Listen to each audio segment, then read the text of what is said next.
Lust. It's not just about sex. It's deeper than that.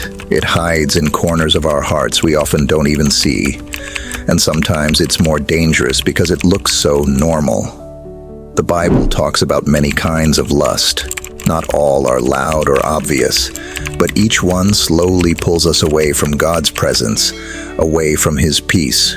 Today, let's talk about 5 types of lust, not to point fingers or bring shame, but to bring light. Because when light enters, freedom begins. The first is the lust of the flesh. This is the craving for physical pleasure, food, sex, comfort, anything that satisfies the body, but leaves the soul feeling even more empty. In 1 John 2:16, it says, "For everything in the world, the lust of the flesh, comes not from the Father, but from the world." See, pleasure isn't a sin. God gave us bodies. But when those cravings take the throne in our lives, when comfort becomes more important than obedience, it becomes a chain, not a gift. The second is the lust of the eyes. This kind of lust wants what it sees. It covets, it envies, it craves what doesn't belong to it. Beauty, money, influence. Remember Eve? In the garden, she saw that the fruit was pleasing to the eye, and she took it. Lust of the eyes lies. It tells you what you have isn't enough. It makes you forget how good God already is. Then there's the lust for power. It doesn't always show up in politics or leadership. Sometimes it shows up in our homes, our jobs, our relationships. It says, I want to control. I want to dominate. I want to be over others. In the wilderness, Satan offered Jesus all the kingdoms of the world if he would bow down.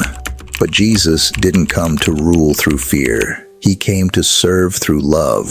Real power looks like surrender. Next, we find the lust for recognition. This one hides under good deeds. It craves applause. It needs to be seen. It's the Pharisee praying loudly in the temple so others will notice, while the humble man in the corner, unseen by anyone but God, is the one truly heard. Jesus said in Matthew 6:3, "When you give, do not let your left hand know what your right hand is doing, because your Father who sees in secret, He's the one who rewards in full." And finally, the lust of escape. This one's quiet.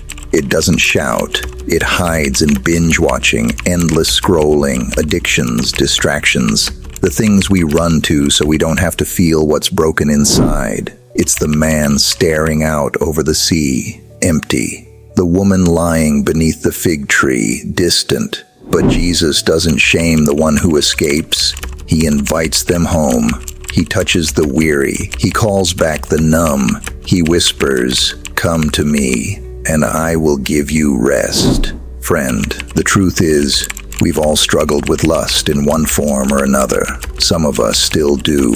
But here's the good news. There is grace. There is healing. There's a better way. Let the Holy Spirit fill those empty places. Not shame, not fear, not fake comfort, but living water.